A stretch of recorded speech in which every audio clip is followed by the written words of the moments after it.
I'm Rosita Worrell. I'm president of Sealaska Heritage Institute, and I'd like to welcome you all to Celebration 2006.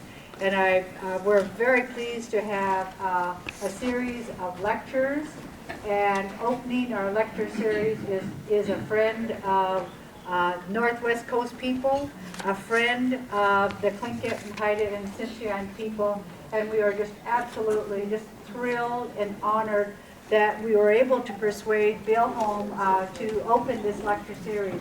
Bill Holm, as you know, and I know you all know who he is just by your presence here.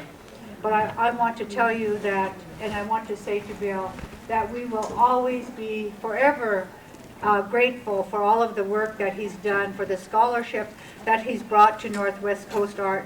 We really think that he opens the door for a lot of our young people to really move into art, and we're so happy that he's here joining us today, and also his wife. Thank you very much for being here. Bill.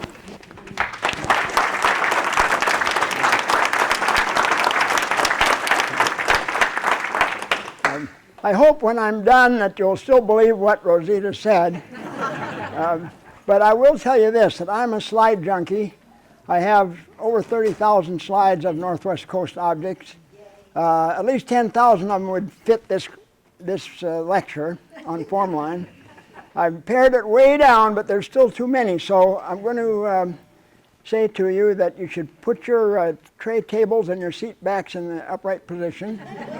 Buckle your seat belts, because they're going to go pretty fast. I hope I don't drag on too much. First, I got to see if my electronic gadgets are working. Yes, they are. We're going to talk about Formline, and I'm just going to take a moment to give you a little back history. Back in the late 50s, I was really, or before that, the late 40s, I was really interested in what made Northwest Coast art look the way it did. And there was quite a bit written about it and a lot of pictures, and I'd seen quite a bit, but it seemed to me there must be something about it that you could pin down. So I started looking at these objects a little more carefully, just to decide, if I could, what made this stuff look the way it did. And sometime in the early 50s, I wrote a paper for credit at the university, a graduate research course, on the subject of the structure of northern two-dimensional art. And at that time, I found that there wasn't any real vocabulary to go with it, so I made up a vocabulary. I tried to be logical about it and describe these different features in logical ways. And maybe 10 years, or a few years later anyway, I was encouraged to publish this. And in 1965, my study in Northwest Coast Indian Art and Analysis form was published. In the meantime, I had gone back, because there was no documentation. I just did all out of my head.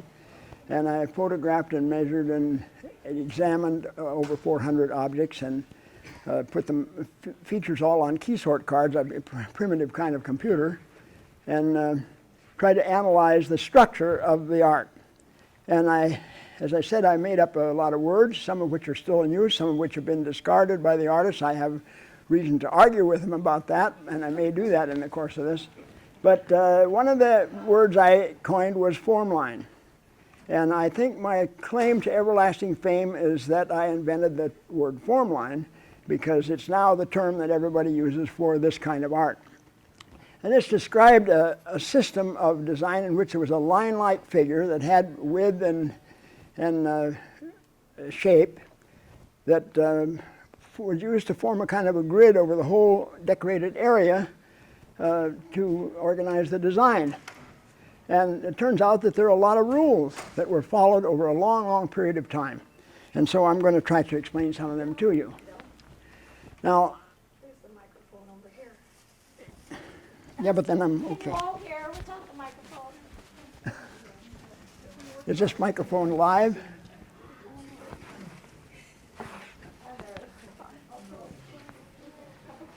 I'm not sure this is even working, so.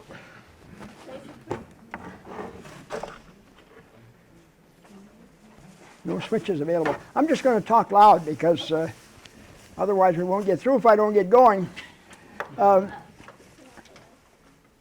These two little antler pendants are about 2,000 years old.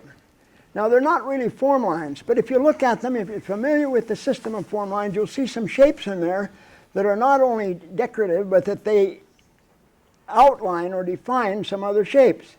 And the real principle of form line is that there are negative and positive areas, and they work together. This is another one that's, I think, about 1,000 years old. It's a bone comb from the Prince Rupert area. And there's some shapes in there that are pretty familiar looking to people who know about form lines. But yet it's not true form line. But we're talking now about over 1,000 years ago. Now this one is about 2,000 years old. It's a little wooden handle. We don't know what it's for because it was found in isolation in an archaeological site near Prince Rupert. But there we can see, I think, really the beginnings of what we talk about as form line. If you look at the figure on the left, you'll see what appears to be an eye and a mouth and a couple of little triangular shapes, which nowadays the artists are calling trigons. I call them T-shaped reliefs, but you can take your pick. And they are really outlining what is the beginning of a form line. So 2,000 years ago, on the northwest coast, there was work that preceded the classic form line art that we're talking about now. These were found in the Bella Coola region. And again, if you look at the little T-shaped reliefs, they seem to be outlining positive forms. They're not just stuck in there helter-skelter, but they have a purpose. And even on this harpoon valve on the right, if you look at that little one on the bottom, see if my little pointer is bright enough. I don't think it is. You'll see a kind of a crescent around that groove and then a point going down. That seems really to me to be outlining what could be a form line. Now, vestiges of this same idea can be found in other parts of the coast. And this is a 19th century rattle made of mountain sheep horn from the Salish area, from around Victoria or Vancouver. And we see two birds circling around this face in the middle. And I'll try my pointer again. Oh yeah, there you go. Here we see a little crescent, which is outlining the end of the lip of this bird's beak. And then here you see a U form right there, and it also has a crescent around the end, and it has a relief in the middle. And these are quite analogous to shapes that we see on northern form line art. It's not the same, but it's clearly related. And it goes back, as we see, along the coast at least 2,000 years. This is the earliest collected object from the northwest coast that has true form line design on it. It's collected in 1774 on a Spanish expedition commanded by Juan Perez at the north end of the Queen Charlotte Islands. A little ivory bird. It's only about 3 inches long, and it has a great form line design in the wing. It has all the classic characteristics that we find right on up to the present day. And I'm going to show you a little diagram here that outlines it a little more clearly so that you can see it. A shape that has been, I think unfortunately, called the head of the salmon trout. I perpetuated that. I didn't invent it. It was originally recorded by George Emmons from Chilkat Weavers, and they used that term for this design. But it doesn't really represent a fish's head. It's used in all kinds of ways, and I think I should have tried to figure out another name that was a little less defined than that one. But in any case, this is a real standard way of representing a head, a face, or a joint, and it was on a little ivory bird from over 200 years ago. Now, again, this art influenced people in different directions. As we go out along the coast across the Gulf of Alaska and come to the Prince William Sound area and on out to Kodiak, we see designs on hats and on other objects that are related to the true form line designs of the northwest coast. And the hat on the bottom is from a collection in the National Museum of Finland in Helsinki that was collected out there in Prince William Sound. You can see how close that design is to the one on the top, which is a real northwest coast hat. But yet when you look at it closely, you'll see that there are differences. So the hat on the bottom, which is one of the most like a true Northwest Coast formline design of those Pacific Eskimo hats is still not the same, but it's clearly derived from the one up above. So this art had influences in both directions. We'll see that from to the south as well. There's a diagram that I did of those two hats, and it may be a little easier to compare them because the hat itself is out of the picture. You're just looking at the painted design, and you can see that the real form lines, well, if we just take an instance here, it never shows on that one. Well, you can look for yourself. You can see that they're different. But they're certainly related. We have no question about that. Now, Northwest Coast artists use what we call templates. Not always. You don't have a template for every shape. But there was a prominent museum curator that was the president at a little tour that Steve Brown was making of an exhibit in Cooperstown, New York, at a museum there. And this prominent museum curator says, well, those Northwest Coast artists never use templates. I only have to say that because we know they use templates. There's lots of templates in collections. There's also examples that we see of outlines of templates. There's no question about it. Doesn't mean they weren't creative people. It only means that they were anxious to make perfect designs. And so they use templates not only to make the shapes even and symmetrical, but to make the whole design symmetrical, for example, on a box or a chest. So you can flip it over and use the other way. These were generally made of yellow cedar bark, sometimes of hide, and often made by folding the bark so that when the shape was cut out, it was actually symmetrical. It's interesting, if you look at this top one, the eyelid shape, you'll see the lines of a template that have been drawn around there to establish the original form of that. So just to make it clear, templates were only a tool that the artists used, and today artists still use them, and we also use tracing paper and even computers to make our designs symmetrical. But those of you who are artists and who have done this know that no matter how hard you try, it's almost impossible to make a design perfectly symmetrical by hand. So they look like often that they were done freehand. Oop, what happened there? Now, I told you that I was working on these designs a long time ago, and I was teaching in high school in the 50s and early 60s, and we had faculty meetings. You ever been in a faculty meeting? Anyone? Well, this is what I did. Every one of them, I drew ovoids. And I knew there were all kinds of shapes, and I wanted to try every possible idea that I could have. And I just, for some reason or other, kept those little scraps of paper.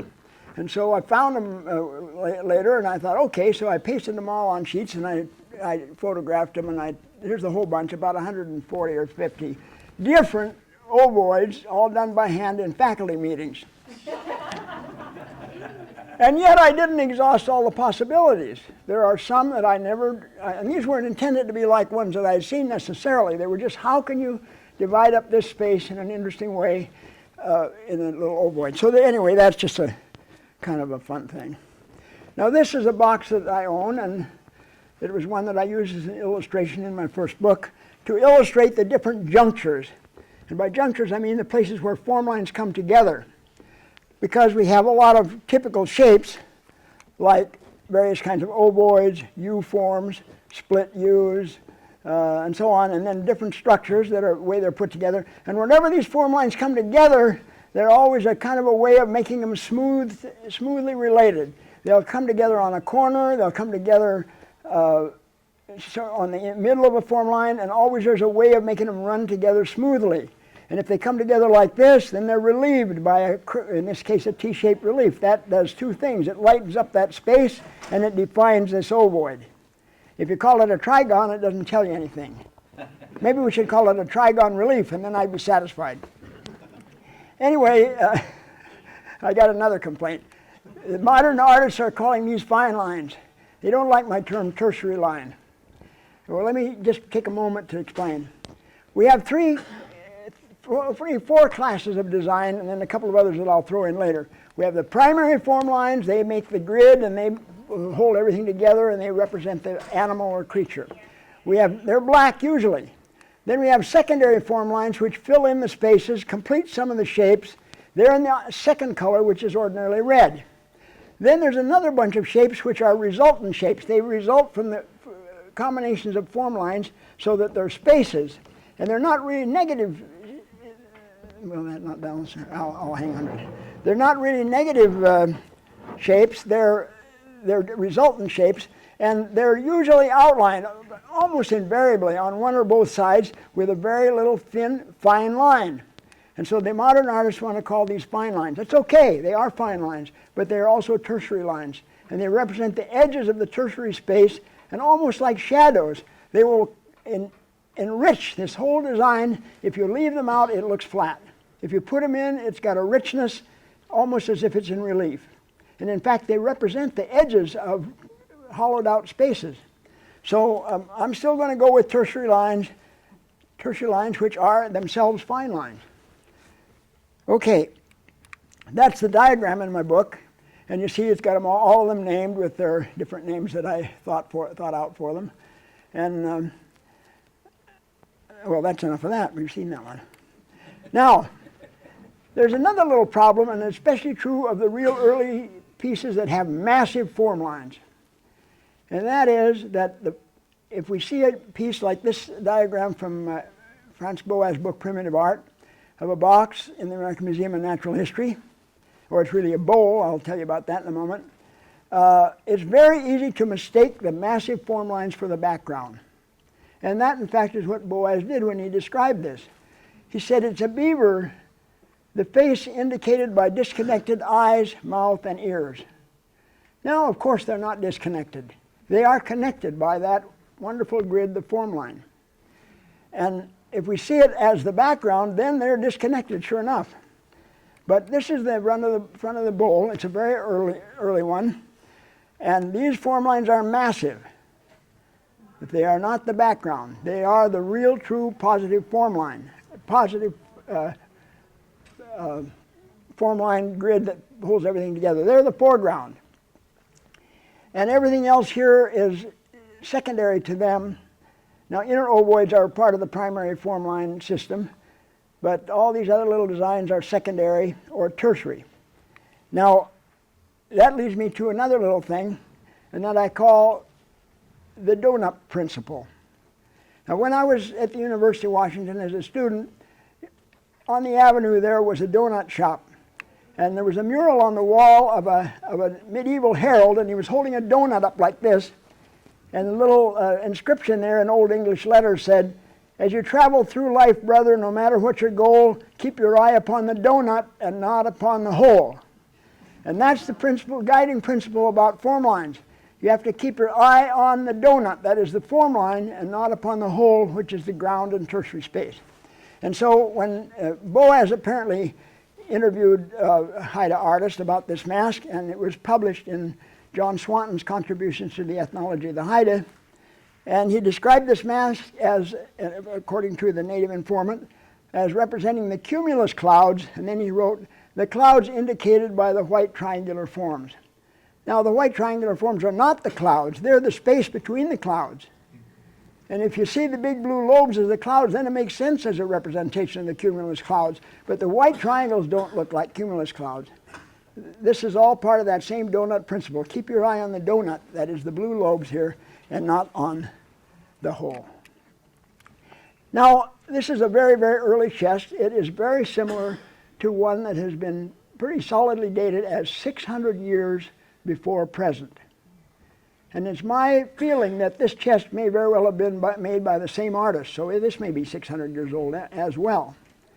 And the amazing thing about these old chests is that they follow exactly the same rules that the 19th century artists were following, not only how they put the form lines together, but even how they arranged the design on the chest, with a big face in the middle, like this, with mouth, nose, and eyes, ovoids up in the corners, other ovoids down here in the corners, central elaborated area here, another little area here. Same pattern that was used right up until the present day.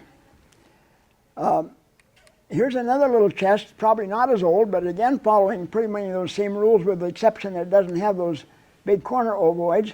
And I'm not going to go into a lot of detail about all these, all this is about, but just so that you can see a variety and also the continuity of this system that was followed over so many years, over centuries. This is a beautiful old chest in Moscow at the University Museum in Moscow. That is Russia, not Idaho. And this was probably collected in the 1820s or maybe even before, and it probably was 50 or 100 years old by that time. And so you can again see that the same system of organization of space and the utilization of form lines is present, not only on the ends, but also on the sides, but also on the ends. Now just a quick explanation about these big form line designs we find on chests and boxes. There are two main kinds. There are lots of variations as well, but the two ones we see the most are these two. And this top one is a structure that I call a one-step design. In my book, I think I called it a single eye design because ordinarily it has a profile eye, whereas the other one has a full face eye, and we call it double eye. But I'm calling it now a one-step because if we can follow this form line, I'll try and keep my red thing on the black. We go around, up over the top, down, back under the eye, and down to the corner of the mouth. Then we have a secondary design here, usually red, forming the cheek and filling out this ovoid form. And then we have a repeat of it over here. Now on the two-step design, we have the form line goes around, up over the top, down, back on around the other side, and then we have a separate mouth and separate nose, and a long cheek design. So we've got two steps, 1, 2. And here we have one step. Now, these designs are used over and over and over again, so you can just about predict that if it's one kind, it's going to have one step, if it's the other kind, it's going to have two steps, and it'll have other things that are frequently there. For example, one step very often has two U's in the mouth. Two-step usually has a tongue. Now, these aren't infallible, but they do happen a lot. This is a beautiful chest in the Burke Museum. It was collected at Tlingit, but the Tlingit owner said it was made by the Haida. So here's another problem. Who did it? And better yet, who invented the system? I don't know, and I don't think we'll ever know because it developed over thousands of years. And so anybody claiming that my tribe invented it, I think is, just guessing because it can't be known. And these pieces were also traded back and forth. Artists were all following the same system. So this happens to be, according to the Tlingit record, a Haida chest. Could just as well be a Tlingit chest. Anyway, it shows those two systems very well. And also the same basic organization of form with the four ovoids in the corners, the big face in the middle, and then right down below that face, let's look at the bottom one, there's a rectangular area with a little secondary form line design, another one here, and in between the corner ovoids and that there's a space, and that usually has hands or claws or flippers or feathers.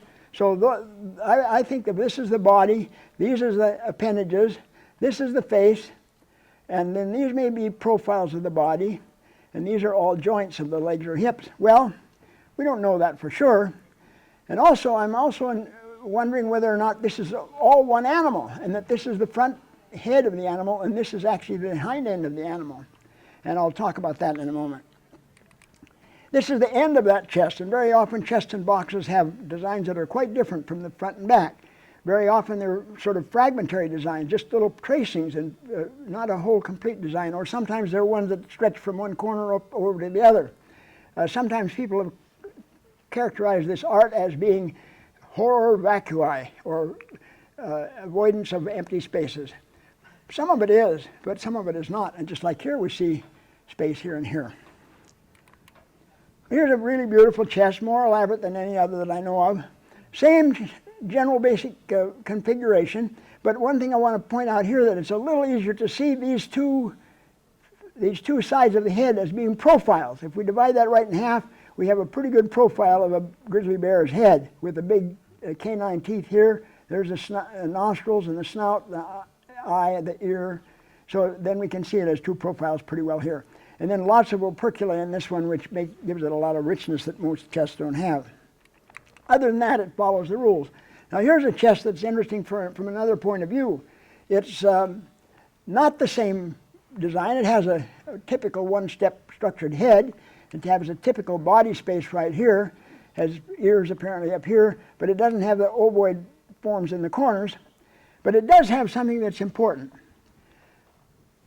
If you look at this enlargement right here of this little detail, you'll see that this crescent relief is not carved.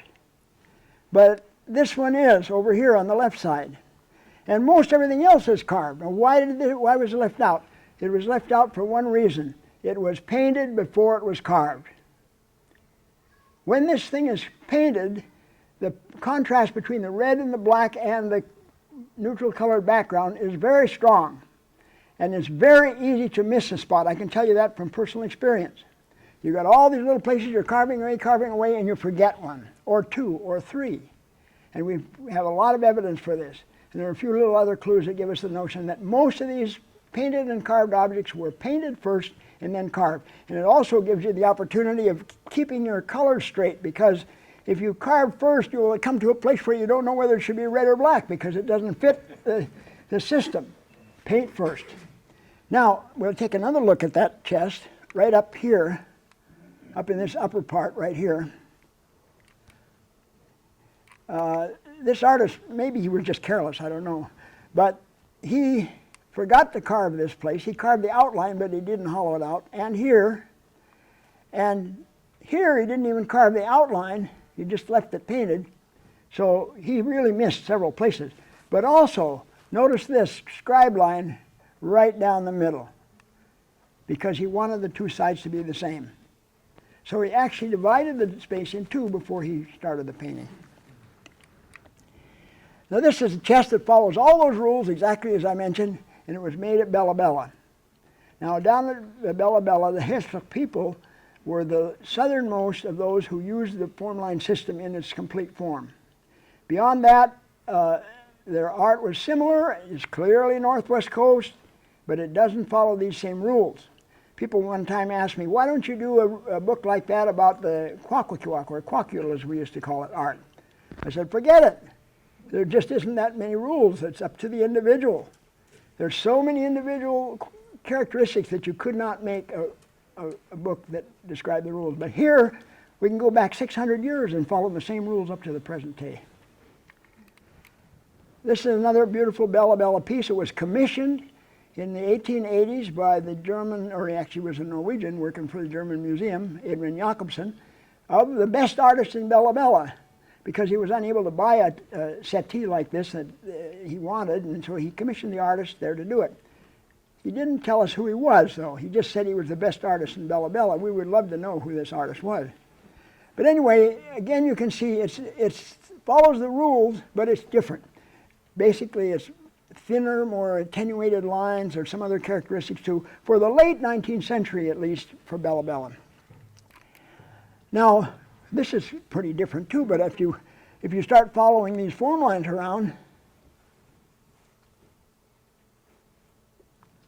form lines, ovoid, U's, everything just the same rules. This is a very old piece, a fragment of a box with opercula inlay. And it shows the real old archaic form of heavy, massive form lines, very little ground showing, small little grooves in relief. The little relief slits are very thin. The form lines are massive, but all the rules are followed. Here's another very old box. Same thing. Typical box organization, but real old-fashioned style. Who knows how old? 100 years? It's not 100 years. It's not 200 years. It's 300 years or 400 years. Beyond the beginning of the historic period, which is, we're talking about 1770s, when the first Europeans came and collected pieces and wrote things down. Beyond that, we do not know the age of these things unless they're collected in a site that can be dated. And most of them are not. So who knows how old? Well, let's quickly go through some of these. Of all the boxes, and there are hundreds of them, no two alike, but they all follow several simple design organizations or compositions, three of which are the most common. One of them is this one. Now in my jargon, I call this a one-step, two-step base box.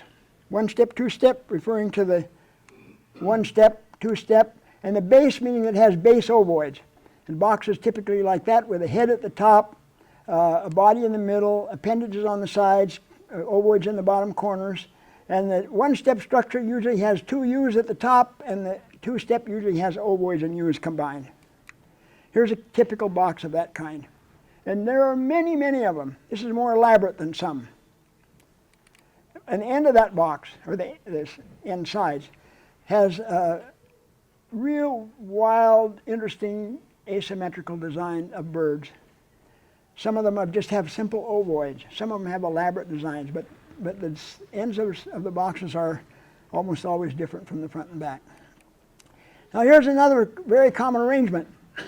One step with base. But even at that, you see that one of the one steps will have ovoids and U's, and the other just U's at the top. Here's a typical box of that organization. They always have some kind of a little elaborated form here that looks like a face. Now, the late Wilson Duff always referred to this form as Mighty Mouse because it has a look of a little mouse with eyes and nose and 2 ears. But there are many variations on it. Here's another arrangement that's slightly different.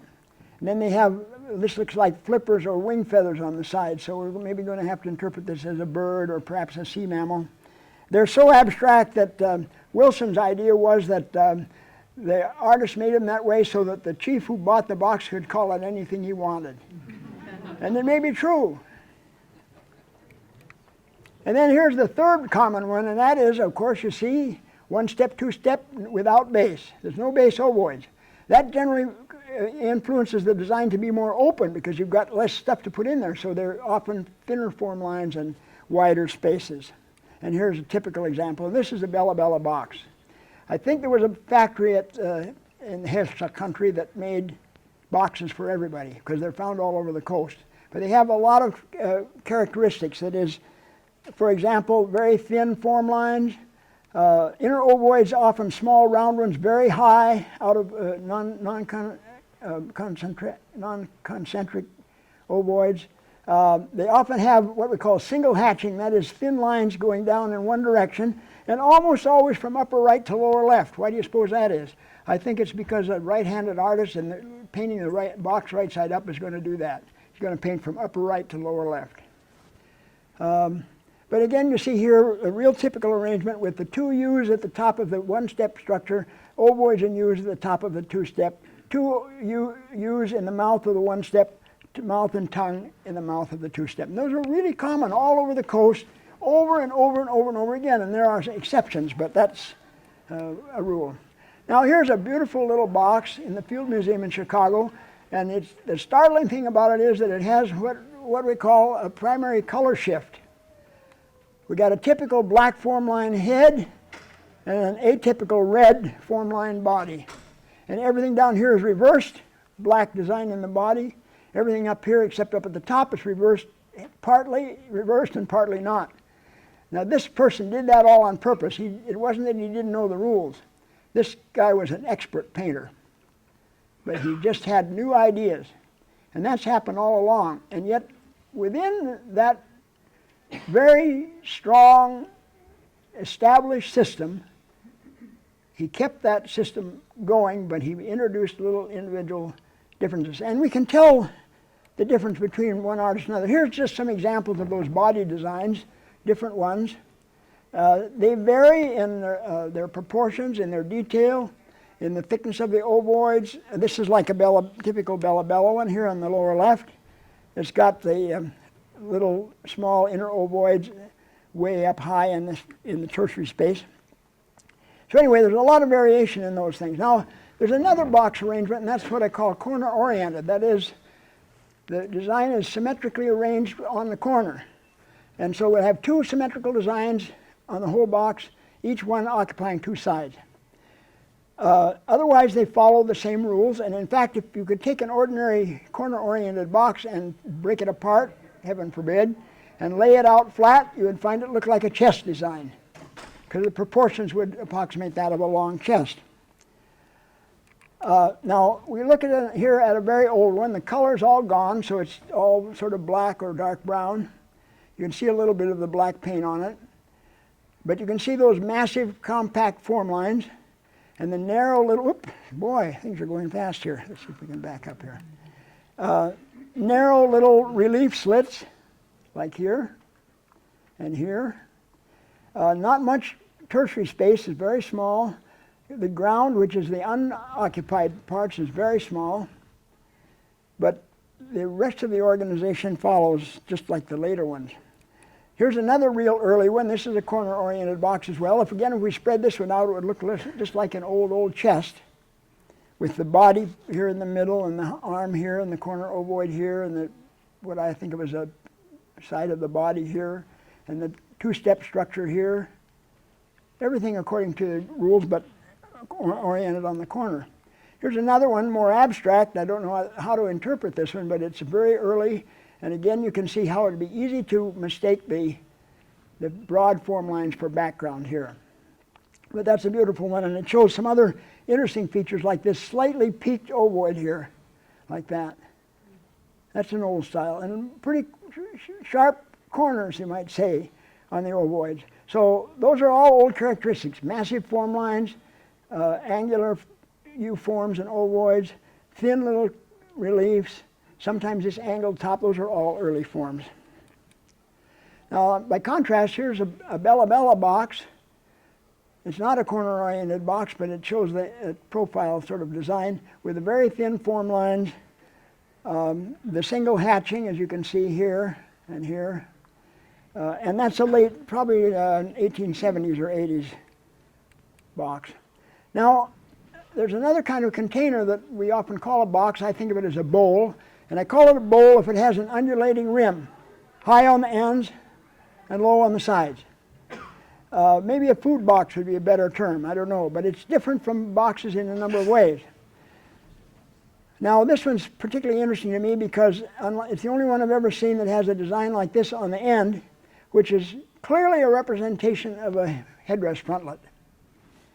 And we'll just move on and I'll show you what I'm talking about. Here's a Tlingit headdress frontlet that's got formline design of the face of the creature and a blue rim on three sides, which, if this color were showing, is blue.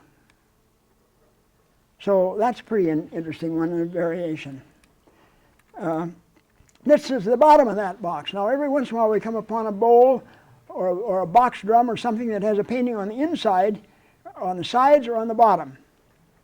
And I don't know what to say about it. I've done it myself a little bit, and it's not that easy to do because you're reaching way down in there and trying to paint and encumbered by all the sides.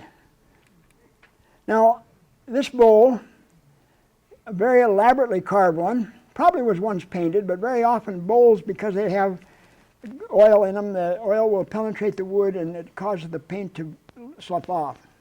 And so very often they show no paint. This might have been unpainted, I don't know. But in any case, it's interesting because bowls that have a clear front and back, that is a head at one end and a tail at the other, always have the joined corner on the back end. I'm talking about 100% that I've looked at. It's hard to say 100% about anything, but I can say it about that. Boxes that have a three-step design on one side and a two-step design on the other, all that I've ever seen, and I've looked at many, many of them, have the joined corner on the one-step side. Okay, that's not by chance. So it leads to me to think that if a box has a one-step design and a two-step design, the front is the two-step design. Now on a bowl, often it's easy to tell. And I looked at this bowl and I thought, well, this is the joined corner right here. This has got to be the tail end. What is that? Now look here. Here it comes up. Here's the ovoid joint. Here's a U here, and here's a U here. Anytime you have a tail that's shaped like that, you're talking about a shark or a dogfish. And let's then look at the other end. Pretty abstract, but there's a big wide mouth. Here's the tall snout, which is like the forehead on the way they're done in form lines. And then here are the gill slits, right here, and again repeated right here. So it is a dogfish.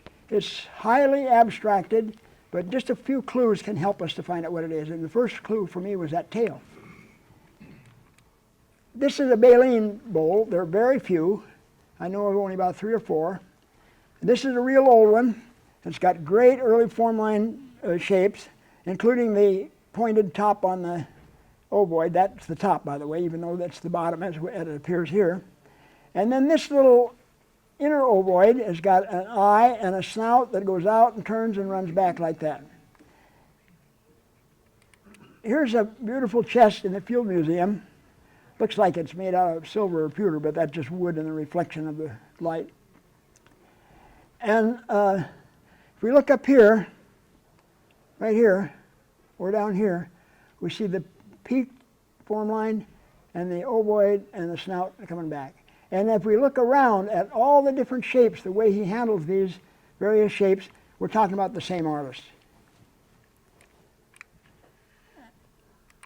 And this is the two ends of that same chest, and you can see the same characteristics. So we look at the shapes, we look at the way the form lines are put together, we look at the way the tertiary spaces and the ground are carved.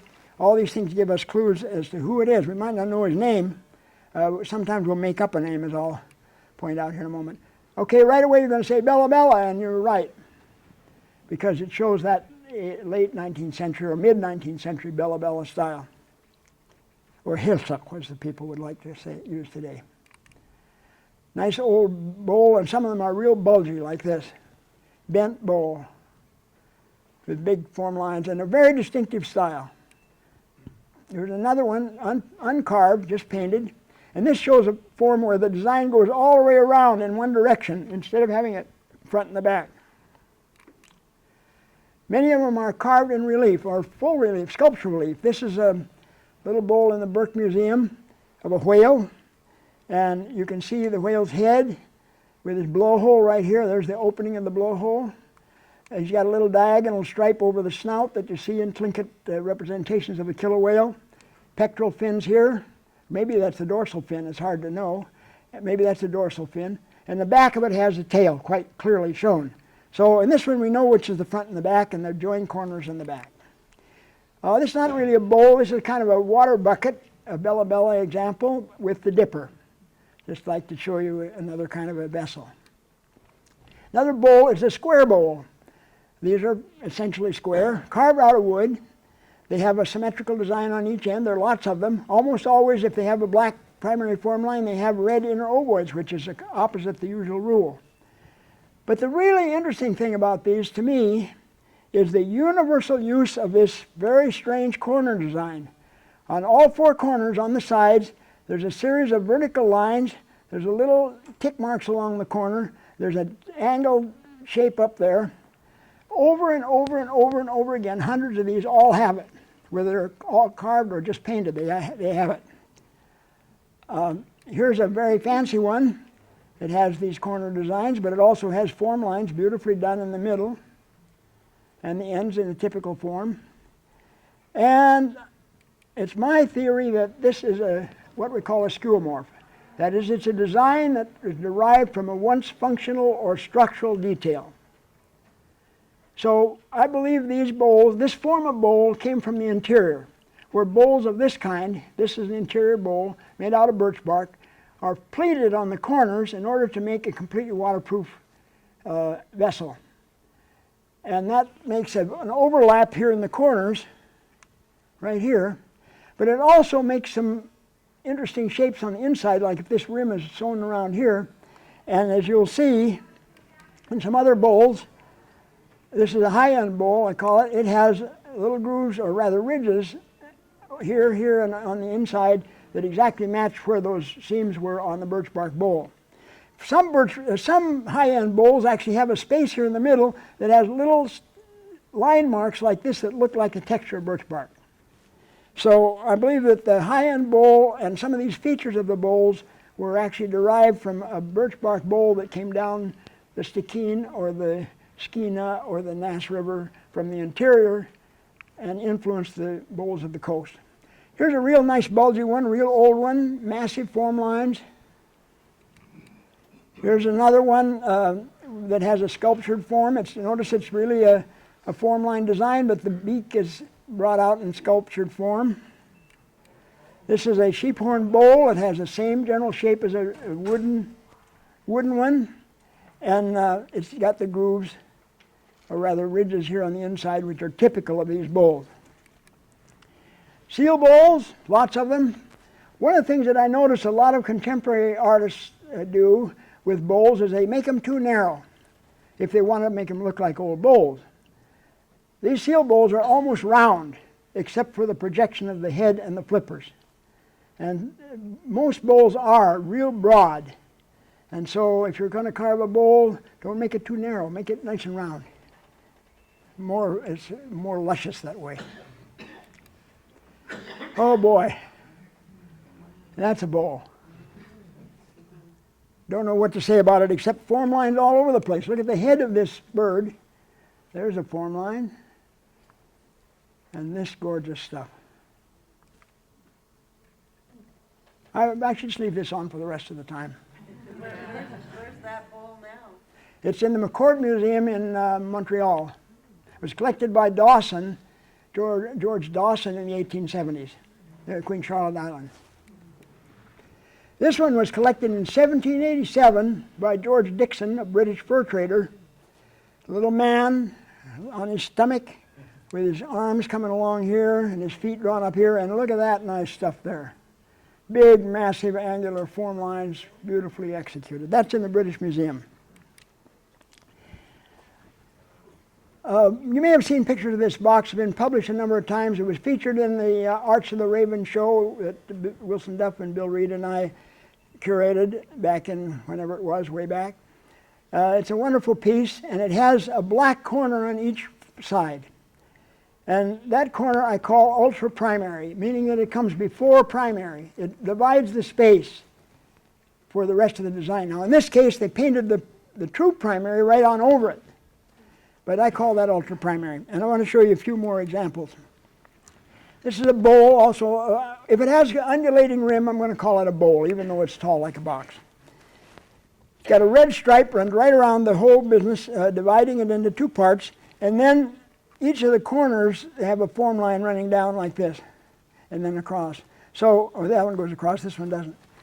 So we've divided up the space with this big splashy design, and then we're going to utilize those other spaces. And the artist did this quite a bit. Here's another example, and this is a little unusual because the primary form lines are the same color as the ultra-primary, but other than that, it's the same. The artist first divided the space. He carried it down here at the corner so it matches up with this one. And then he utilized this space up here. And this is a perfect example of a bent corner bowl. That is a high-ended, low-sided box. Of course, you can't put a wooden lid on this unless you carved it to shape, and they never did. The only kind of lids that were used on this kind of container were cedar bark basketry. They were made to fit and slide down over the top. But anyway, this is great stuff. I'm not going to go into all the details because it would take us much too long, but I just want to give you the sort of a layout. This is a quite splashy box. This is a modern one made by Steve Brown. Happened to own it ourselves, Marty and I. And it shows, again, the use of the ultra-primary in a fairly elaborate way. Dividing up the space first with this, and then developing the primary form lines, which in this case are red, and that's okay. If the primaries are red, the secondaries are black.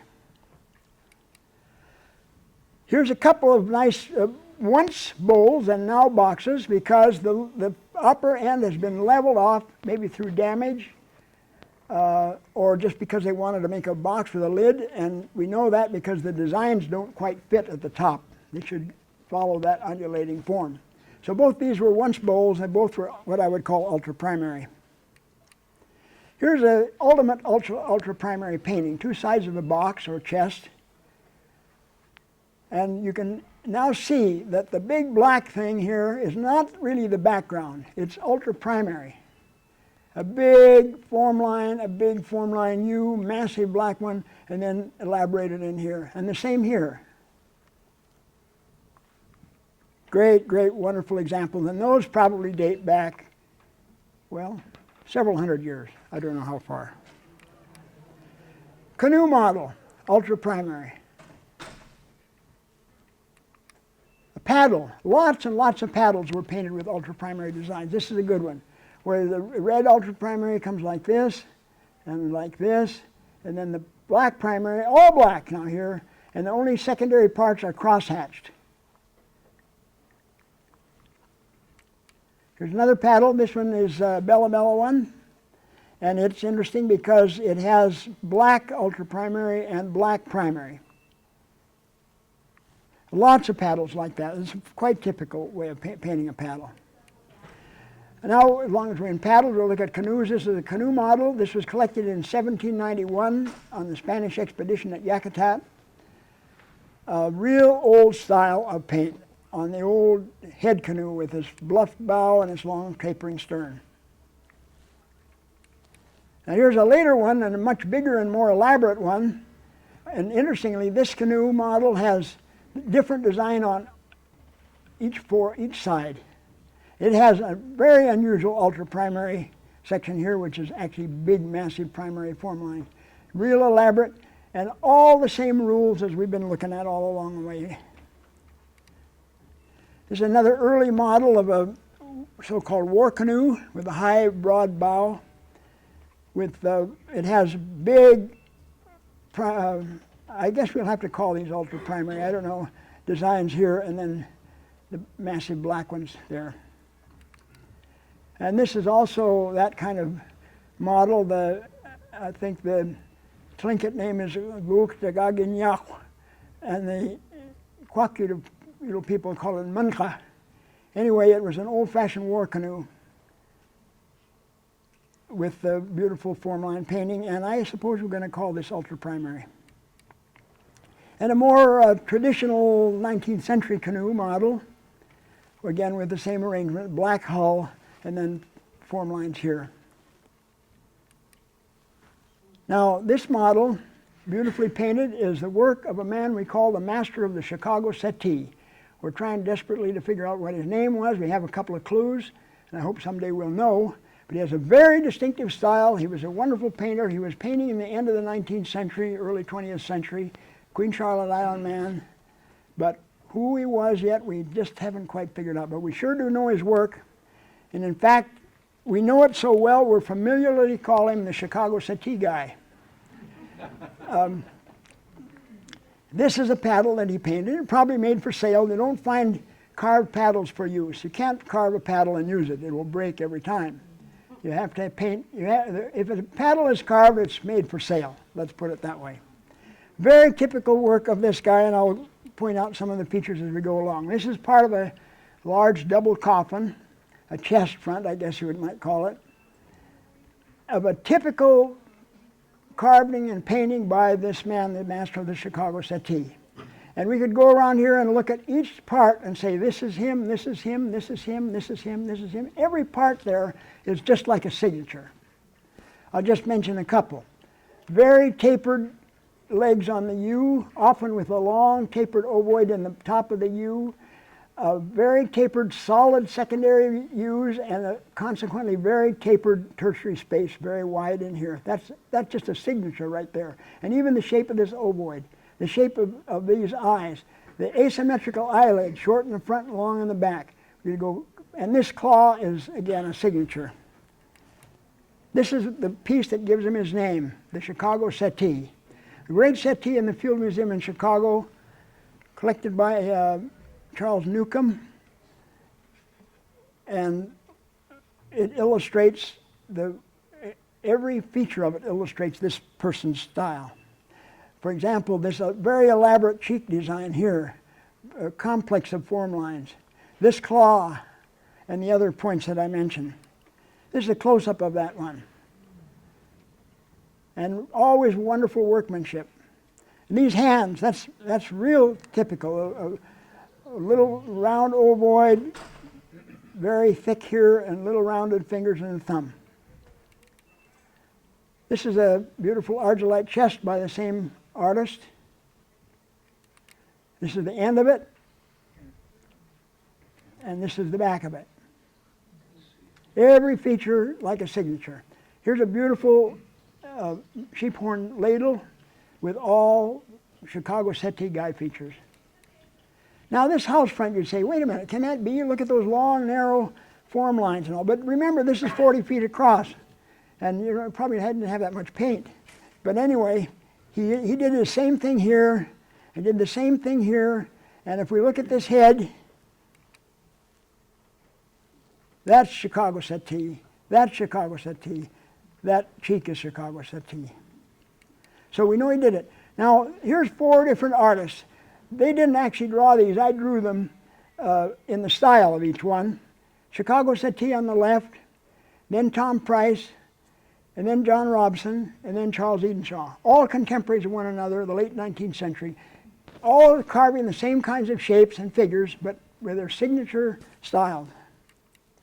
For example, here's Charles Edenshaw on the left, here's John Robson on the right. The 2 men were close. One was John Robson was Charles Edenshaw's stepfather. They worked together. Their art has been often mistaken one for another, but they're very distinctive. And all you have to do really is to look at the form lines before anything else, and you'll see that they're those 2 guys. Charles Edenshaw, just like a signature. Charles Edenshaw bracelet, just as if he signed it. Tom Price platter. Tom Price chest. You can go step by step all around and see their style. Tom Price hat. Now, this hat is a sure thing because Tom Price did some drawings for Charles Newcomb, and one of them was just exactly like this. And this is the hat I chose for a diagram in my book to illustrate what I call a configurative design. In other words, you've got an outline there, just like a silhouette of the wolf. You can see his snout, his ear, his body, legs, tail, no problem. Lots of empty space around. That's a configurative design. This is the hat I chose to illustrate the expansive style of design, where you still have the body parts in more or less their same position, but they're distorted in size and shape in order to fill up the space. And I call this an expansive design. This is probably the work of Charles Edenshaw, although he doesn't have his familiar signature cross at the top, the black and red cross. But the rest of it looks like his work. So that's the second class of design. And the third one, this is the hat I used. It's here in the Alaska State Museum. I think it's still in native ownership. And this one illustrates the third class is distributive design, which means that the parts are so spread out and so elaborated and so moved out that there's no silhouette left. You have to kind of peer around to try to find the various parts like the tail and the head and the fins and whatnot. So those are the 3 main classes, and of course they merge. They're not completely distinctive. Here's a beautiful hat collected by Malaspina in 1791 at Yakutat with great old-fashioned formline designs diagrammed out there at the top. Massive form lines again. This was also collected on that expedition by a Czech man named Tadeo Henke, and he was on the crew. And this hat's now in the Náprstek Museum in Prague, Czech Republic. Old style. Wooden hats also have the form lines on them, just as the others do. This is the Chief Sheikh's killer whale hat, and you see the body, flippers, and tail of a killer whale brought around from the sculptural head on the front. Here's another killer whale hat in the University Museum in Pennsylvania, showing the very elaborated, sort of stylized body parts of the whale, worked out like a head. Whoop, sorry about that. You notice this is a one-step structure here, just like on the face on a box, but it's part of the whale's body. Another beautiful old helmet, this one in the form of a red-breasted Merganser, and great, massive old style form lines. Unusual with a red inner ovoid, but I can see why, because these black ones are so powerful that you really do need to have that red relief there. And so every once in a while, the artist will make a little choice to, what we might say, break the rules, or at least bend the rules in order to make a good composition. So it's got a stylized face here in the front in red, which represents the red breast of the Merganser.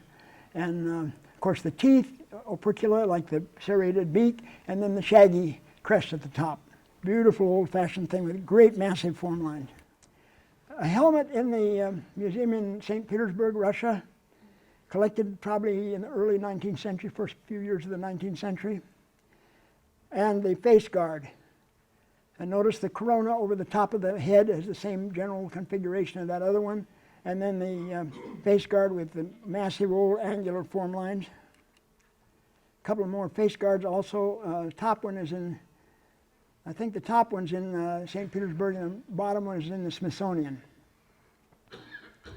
Great old-fashioned style, and most of these are real old because the use of these pieces went out of style in the very early 19th century. And armor, this is in Russia, had painted panels where the twining that holds all the slats together was left out, and then the panels were painted, sometimes those little ones at the top as well. Real old-fashioned stuff. Skin armor, also painted with great formline patterns. And a dance apron, this one is quite big. You know, it goes clear around, tied, covers all the way around the body, and very elaborate. This is in the museum in Glasgow, Scotland. And shaman's tunic, or poncho, I guess you might call it, with real ancient style form lines and very enigmatic. We really can't tell what these are because that stuff came from visions and from power, and there's just no real way to interpret those designs. Another leather painting, this is a gambling mat showing nice formline killer whales.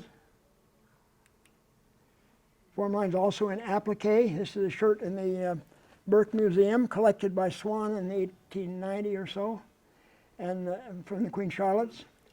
It's got an interesting feature here I'm going to point out to you. If we were having a test, I'd ask you to find it, but I'm not going to ask you to do that. There's a lot of little crescent and T-shaped reliefs, or we call them trigon reliefs maybe. And formline rules are pretty well followed all through these, but there's one place where the person who made the applique made a mistake. You know, there's still pencil lines left on this cloth in places where the design was drawn out. And right there is a little crescent relief, and there's another one, and that one's right and that one's wrong. They put it in the wrong direction by mistake. So once in a while you find a little slip up like that, but not very often. Beautiful designs. Another nice applique design in real form lines. And of course, this is the greatest Chilkat blanket ever made, in my judgment, in the Peabody Essex Museum in Salem, Massachusetts. Very early, it was collected in the 1820s. One of the earliest classic Chilkats and one of the finest. Absolutely perfect work and just as accurate representation of form lines as you could do with a paintbrush. It's a really wonderful thing. Now you know that Chilkat blankets were actually copied from painted boards, and so the closer they follow them, the better. And here's an example. This was a very finely painted one, but it's quite worn, just so that we have an example here. And then a real standard Chilkat blanket, of which you saw many today. True form lines in many cases, but modified in other cases, as is characteristic of these robes. And right again, we come to this little business about the donut and the hole. Very often you see these described as black background with designs in blue, white, and yellow. But we know that it isn't a black background. The black is a positive form line, and it takes the place of black and red, actually, in painting. But here's an example where a chest or a box was copied from a Chilkat blanket, the other way around. This big chest on the left with a sculptured face is much later piece than the blanket on the right. I don't mean it was copied from this particular blanket, but from this design. And if you look at it now, if the blanket were square across here, or the box were tapered, they'd be exactly the same. As it is, the artist had to fudge a little bit right in here because he didn't have room to do it the same way. But otherwise, you can go from place to place to place to place to place. And interestingly, this artist put the secondary colors in red just as they should be in a painted and carved chest, where they're black in the Chilkat blanket. So that's an interesting exercise right there. And then this is not the same design, but just to show the similarity between two-dimensional painting and carving and Chilkat weaving, where we have a bear or some bear-like creature anyway, represented in a carved house post on the left and a Chilkat tunic on the right. So the two arts are very closely related. The wonderful sculpture and two-dimensional work in the wheelhouse at Klukwan. Steve Brown has an interesting analysis of the elaboration of this screen. I'm not going to go into that now, but you can read his article in American Indian Art magazine. But in any case, this is really great early 19th century stuff, or turn of the century. And I just want to point out one little detail. That post on the left has this bird, a crane, or perhaps a heron, at the bottom of that pole holding a frog. And he's got a wonderful red wing, red primary form line with all the rules followed. But this is the illustration in Emmons' book on the wheelhouse of the Chilkat. And these drawings were made by an artist based on photographs. But you see what he did. He made a kind of an oval shape here, certainly not the shape of that wing, but you know, an oval shape with a red background and some design sort of plastered around, because he didn't really recognize that this is the positive primary form line. And that's easy to do. If you don't understand it, it's easy to make that mistake. This is just a detail of part of the rain wall, the big screen at the back, showing the interesting form lines. Another famous screen, the Shakespeare screen, grizzly bear screen from Wrangell, with great form lines and an interesting primary color shift where you have the body done in black form lines, the inner part of the body in red, which would be expected if this were black, and then the limbs and the head all done with red primary. So that can happen, and artists can make those choices. It's interesting here that these elaborations in this big heavy black form line aren't relieved at the ends of these sort of double eye forms, but they leave that to your imagination. And this is another great screen showing the really typical characterization of form lines. This is a house front, was collected in 1874 or 5 by James G. Swan. It's now in the Smithsonian. This is a Tsimshian painting with two great big killer whales, lots of elaboration, and plenty of form lines. Now, this is a house at Fort Rupert on Vancouver Island. It's no longer existing. My friend, the late Chief Mungo Martin, told me once that he had seen this house when he was a boy. It was standing in Fort Rupert in the 1890s, 1900. And this doesn't look like a Kwakwaka'wakw painting. And Mungo said this house was painted by a Bella Bella. And I believe that, and there's at least 3 other houses that were in this country, the northern Vancouver Island country, at one time that were painted by Bella Bella artists who were commissioned to come down to Fort Rupert or the villages there and paint house fronts. Raven rattles, we see them all the time. If we were able to take the design from this rattle and lay it out flat, it would be just like a box. It should have the same structure as a typical box design. Round rattles, beautifully carved in form lines. This one with a bird, thunderbird, I guess, with his head on one side and his body, wings and tail on the other. Another nice form line rattle, just painted, simple form lines. Elaborate Tsimshian rattle with great form line pattern. Beautiful big horn ladle in the Seattle Art Museum. Nice ladle that I'm lucky to have in my collection, and I think it goes way back. Steve Brown thinks it's 17th or 17th century. I think it's maybe that old. Beautiful, fine carving. I once heard an old native lady said our old Indian art was really rough.